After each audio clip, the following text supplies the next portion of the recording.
Drag line. पिछले video में हम लोगों ने ड्रैग लाइन के कंस्ट्रक्शन और उसके पार्ट्स के बारे में जाना।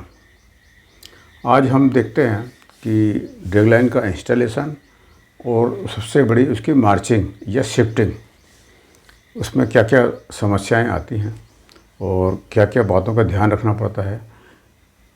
इंस्टॉलेशन ऑफ HAMM ये सिर्फ बड़ी ड्रैग लाइन को ही जगह पर असेंबल करना होता है। बाकी जो क्राउलर माउंटेड या टायर माउंटेड HAMMs होते हैं वो तो अपने खुद ही चलकर अपने स्थान पर आ जाते हैं, तो उनको इंस्टॉलेशन की कोई बात नहीं होती।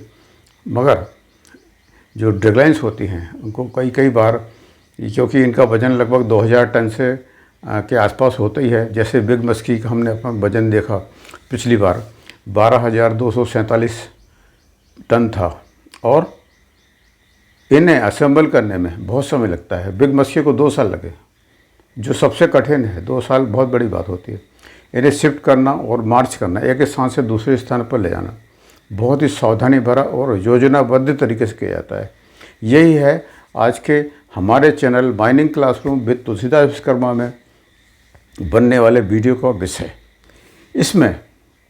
इस वीडियो में या इस मार्चिंग के समय CMR 59 के सब क्लास 2, 3 और 4 का बहुत ध्यान रखा जाता है। उसमें जो प्रोविज़न्स दिए गए हैं उनका फॉलो किया जाता है। और CMR 211 की सब क्लास 2 का ध्यान रखना होता है। उसका मुख्य पॉइंट ये है, हम आपको बता देते हैं कि मशीन की देखभाल, मेंटेनेंस और रिपेयर के समय मशीन बंद होना चाहिए, उसका पावर कट होना चाहिए और सुपरविजन स्किल्ड और अथराइज कॉम्पिटेंट पर्सन ही उसमें काम करें। फिटर्स जो है अथराइज और कॉम्पिटेंट पर्सन से काम करने चाहिए और उनके साथ और मशीन के घूमने वाले, कटिंग करने वाले, काटने वाले, स्विंग करने वाले जैसे बकेट्स की इंटरलॉकिंग होना चाहिए और उसके आसपास फेंसिंग होना चाहिए और अनऑथराइज वहाँ पे भीड़ ना लगे। इन सभी बातों को मार्चिंग और शिफ्टिंग करने के समय ध्यान रखना पड़ता है। तो इसके अलावा मार्चिंग और शिफ्टिंग के अलावा क्या प्रिकॉशंस, क्या टेक्निकल प्लानिंग, क्या प्रिपरेशन की जाती है, आइए हम अब शुरू करते हैं।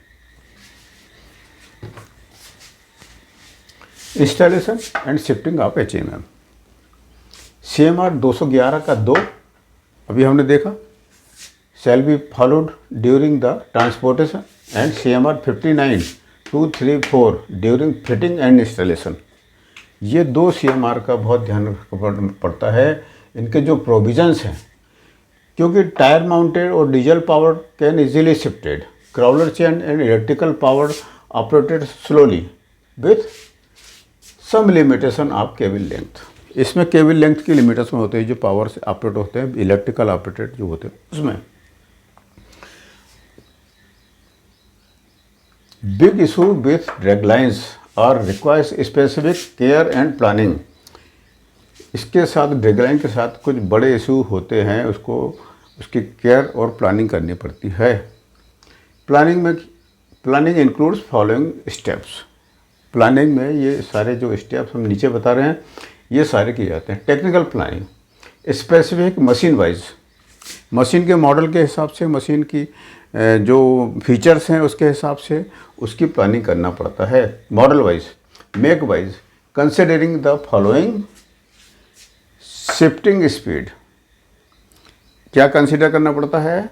शिफ्टिंग स्पीड क्या है, उसकी अवेलेबल टाइम क्या है हमारे पास शिफ्टिंग करने के लिए, डिस्टेंस, रिसोर्सेज, रूट, क्या रूट रहेगा, ग्राउंड कंडीशन, ग्राउंड कैसा है, सॉफ्ट है कि हार्ड है कि हिली है कि डाउन हिल है, ग्राउंड कंडीशन, वेदर, मौसम कैसा है, बारिश का तो नहीं है या ठंड का तो नहीं है, बहुत कोहरे वाला मौसम तो नहीं है, फॉगी, वेदर, सीजन, टीम कौन सी अवेलेबल है अपने पास, क्रू मेंबर्स कैसे हैं, टूल्स, सपोर्टिंग इक्विपमेंट्स, शिफ्टिंग में लगने वाले जो सपोर्टिंग इक्विपमेंट्स हैं, जैसे डोजर्स, लोडर्स, ये सब लगते हैं। पे लोडर्स छोटे वाले, उसके स्विचेस को शिफ्ट करने के लिए। सपोर्टिंग इक्विपमेंट्स, मेथड, क्या मेथड इस्तेमाल आप करने वाले हैं, सुपरविज़न कैसा होगा, और coordination with other departments, mining, excavation, E&M, और इन सारे डिपार्टमेंट के बीच में कोऑर्डिनेशन कैसा है आपका, ये भी ध्यान रखना पड़ता है। कोऑर्डिनेशन, कम्युनिकेशन सिस्टम कैसा है, वहाँ पे जो हमारा जो आपस में बातचीत करने का या जो खबर देने का, वो सब सिस्टम कैसे हैं, कम्युनिकेशन सिस्टम भी अच्छा होना चाहिए। मैनेजमेंट एंड कंट्रोल, ये सारे ऑपरेशन को अच्छे से मैनेज और कंट्रोल करने का व्यवस्था होना चाहिए। उस मशीन को कहीं ले जाने के पहले उसका रिपेयर, मेंटेनेंस और चेकअप पहले कर लेना चाहिए, नहीं तो रास्ते में जाके बंद हो गई, ये बिगड़ गई तो बहुत दिक्कत हो जाएगी, सारी माइन बंद हो जाएगी। चेकअप बिफोर शिफ्टिंग स्टार्ट करने के पहले मशीन का मेंटेनेंस, रिपेयर और चेकअप भी कर लेते हैं कि इसमें कोई गड़बड़ी तो नहीं है। ये सब बातें ध्यान रखी जाती हैं प्लानिंग करने में। अब देखते हैं क्या प्रिकॉशंस रखी जाती हैं उसको शिफ्ट करने में या मार्च करने में। कॉम्पैक्ट लेवल ग्राउंड, ठोस धरती, ज़मीन ठोस होना चाहिए, क्योंकि मशीन का वजन वैसे भी 2000 किलो से ऊपर ही होता है, 2000 टन से ऊपर होता है, इसलिए कॉम्पैक्ट ग्राउंड होना चाहिए, लेवल होना चाहिए। Ground with suitable gradient, machine को सूट करने वाले ग्रेडियंट भी वहाँ पर होना चाहिए।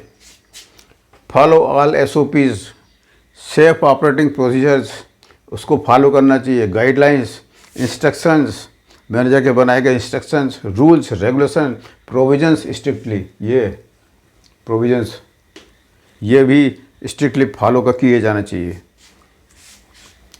Engage competent, experience, skill, reliable, physically mentally fit crew members competent होना चाहिए, एक्सपीरियंस होना चाहिए, स्किल्ड होना चाहिए, रिलायबल होना चाहिए, फिजिकली एंड मेंटली फिट होना चाहिए, तभी हम उसको सेफ तरीके से शिफ्टिंग कर सकते हैं। कॉम्पिटेबल टूल्स, सही टूल्स, कॉम्पिटेबल, उसके साथ मैच होने वाले टूल्स और इक्विपमेंट्स वहाँ पे अवेलेबल होना चाहिए किसी भी समय के लिए। इफ़ेक्टिव इल्यूमिनेशन, पर्याप्त उजाला होना चाहिए, लाइट्स होना चाहिए, और कम्युनिकेशन सिस्टम इफ़ेक्टिव होना चाहिए, फेल नहीं होने वाला कम्युनिकेशन सिस्टम होना चाहिए किसी भी समय के लिए। सिलेक्ट फेवरेबल वेदर सिलेक्ट करना चाहिए, जिसमें हम आसानी से बिना किसी वेदर के प्रभाव में आए अपना काम कर सकें। एंड टाइमिंग भी सही सिलेक्ट करना चाहिए। ओवरहेड लाइंस, अगर ओवरहेड लाइंस हैं तो उनको रिमूव कर लेना चाहिए या उनको कहीं से हटा देना चाहिए।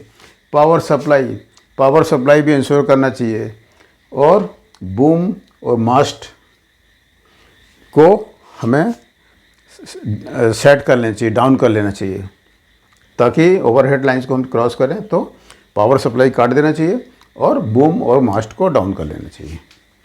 और proper appropriate PPE weird by all, proper और एप्रोप्रिएट PPE जो लगते हैं वो सारे लोग ऐसे PPE को पहने, तब कहीं जाकर ये काम संपन्न हो सकता है सुरक्षित तरीके से, टाइम बाउंड तरीके से, बिना कोई नुकसान किए, चाहे ह्यूमन का नुकसान हो या कंपनी का नुकसान हो, सरकार की संपत्ति का नुकसान हो, उसको किए बिना हम लोग विद इन टाइम लिमिट उसको कर सकते हैं। तो ये हुई कुछ खास बातें HEMM की शिफ्टिंग और इसके इंस्टॉलेशन के बारे में, स्पेशली ड्रैगलाइन के बारे में। उम्मीद है कि ये वीडियो आपको बहुत पसंद आया होगा, अच्छा लगा होगा, यूज़फुल है। तो अच्छा, अगर आपको अच्छा लगता है तो इसको शेयर ज़रूर करें और सबको बताएं। Thank you very much.